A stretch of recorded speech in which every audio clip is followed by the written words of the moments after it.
নমস্কার বন্ধুরা, আপনাদের আরও একবার স্বাগত জানাই পাবলিক ভিউ কলকাতাতে। বন্ধুরা, আজকের এই ভিডিওতে আইপিএল নিয়ে কিছু গুরুত্বপূর্ণ আপডেট দেওয়ার আছে।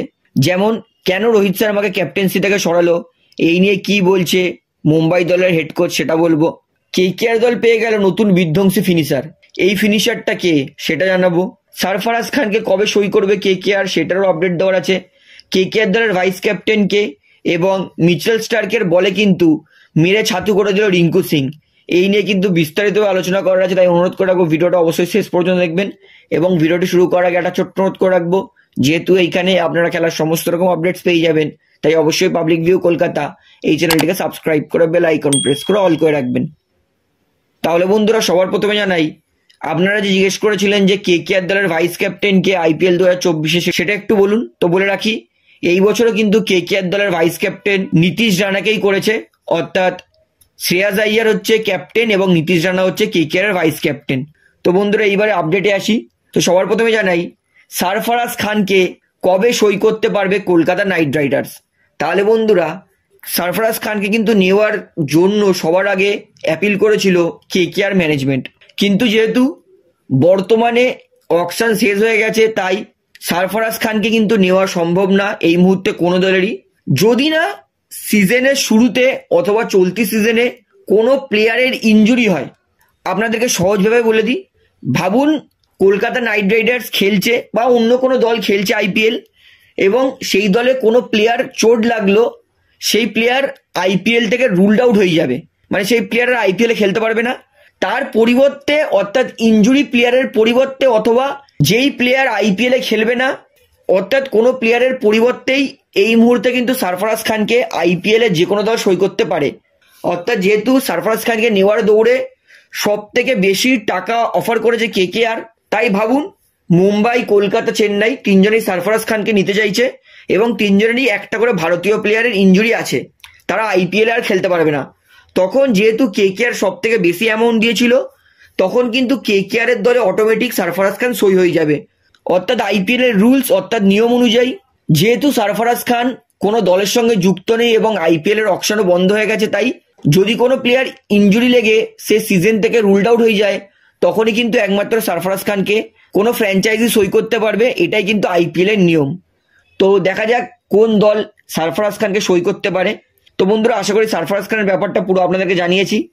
এইবারে বলি, মিচেল স্টার্ককে মেরে ছাতু করে দিল Rinku Singh. KKR second practice ম্যাচে খেলেছিল মিচেল স্টার্ক, এবং লাস্ট ওভারে মিচেল স্টার্ক বল করতে এসেছিল রিঙ্কু সিংকে। সেই লাস্ট ওভারে রিঙ্কু সিং মিচেল স্টার্ককে মেরে ছাতু করে দিয়েছে। লাস্ট ওভারে মিচেল স্টার্ককে 20 রান করেছে রিঙ্কু সিং। অর্থাৎ বোঝাই যাচ্ছে যে রিঙ্কু সিং এই মুহূর্তে যা ফর্মে আছে, সে বিশ্বের যত বড়ই বোলার আসুক, রিঙ্কু সিং কিন্তু সবাইকে মেরে ছাতু করবে। অর্থাৎ স্টার্ক, যাকে কেকেআর 24,75,00,000 টাকা দিয়ে কিনেছিল, তার শেষ ওভারে কিন্তু রিঙ্কু সিং 20 রান করেছে। অর্থাৎ বলতেই পারি প্র্যাকটিস ম্যাচে কিন্তু রিঙ্কু সিং মিচেল স্টার্ককে মেরে ছাতু করে দিয়েছে। তো এর ভিডিওটা কিন্তু আমি আমার ইনস্টাগ্রাম এবং ফেসবুকের পাবলিক ভিউ কলকাতা পেজে দিয়েছি, সেইখানে কিন্তু গিয়ে আপনারা এর ভিডিওটা দেখতে পারেন। তো বন্ধুরা, এইবারে তারপরের আপডেট দিই। এইটা হচ্ছে, আমি কেন বলছি কেকেআর দল পেয়ে গেল রাসেলের থেকেও নতুন ভয়ঙ্কর ম্যাচ ফিনিশার। কেকেআর দলে নতুন ভারতীয় অলরাউন্ডার ব্যাটসম্যান, সেটা হচ্ছে রামানদীপ সিং। রামানদীপ, যিনি এই মুহূর্তে কিন্তু ডোমেস্টিক অনেক বিধ্বংসী ব্যাটিং করেছিলেন, এবং কেকেআর এর দুটো প্র্যাকটিস ম্যাচেও কিন্তু বিধ্বংসী ব্যাটিং করেছে রামানদীপ সিং। কেকেআর এর জন্য দুটো প্র্যাকটিস ম্যাচে রামানদীপ খেলেছে। প্রথম প্র্যাকটিস ম্যাচে রামানদীপ সিং করেছে 8 বলে 20 রান বিধ্বংসী ব্যাটিং, এবং সেকেন্ড প্র্যাকটিস ম্যাচে রামানদীপ করেছে 4 বলে 16 রান, মানে বিধ্বংসী ব্যাটিং। অর্থাৎ এই মুহূর্তে কিন্তু দুর্দান্ত স্ট্রাইক রেটে ব্যাটিং করছে রামানদীপ সিং। তাই কেকেআর দল যদি আরো ভালো ফিনিশার চায়, তাহলে কিন্তু রিঙ্কু রাসেলের পাশাপাশি রামানদীপ সিংকেও পেয়ে যেতে পারে কলকাতা নাইট রাইডার্স। অর্থাৎ এটা কিন্তু কেকেআর এর জন্য আরো ভালো সুখবর যে রামানদীপ সিং এই মুহূর্তে এত বিধ্বংসী ব্যাটিং করছে, এবং কেকেআর এর জন্য কিন্তু তিনি বড় প্রভাব ফেলতে পারেন। তো দেখা যাক রামানদীপ সিং কেকেআর কবে সুযোগ দেয় তাকে, কারণ এই মুহূর্তে রামানদীপ সত্যিই খুব ভালো খেলছে। তো বন্ধুরা, এইবারে আপনাদেরকে লাস্ট আপডেট দিই। এটা হচ্ছে, রোহিত শর্মাকে ক্যাপ্টেন্সি থেকে সরানো নিয়ে যখন হার্দিক পান্ডে এবং মার্ক বাউচারকে প্রশ্ন করা হয়, তখন তারা কি বলে। তো রিসেন্টলি প্রেস কনফারেন্স অ্যাটেন্ড করেছিলেন হার্দিক পান্ডে এবং মার্ক বাউচার। সেখানে এক রিপোর্টার তাদেরকে জিজ্ঞেস করে যে আপনারা একটু বলবেন রোহিত শর্মাকে ক্যাপ্টেন্সি থেকে সরানোর কারণ কি? মার্ক বাউচার এবং হার্দিক পান্ডিয়া পুরো চুপ করে যায় এবং দুজনের দিকে তাকায় এবং তারা হালকা করে মাথা নাড়ায়।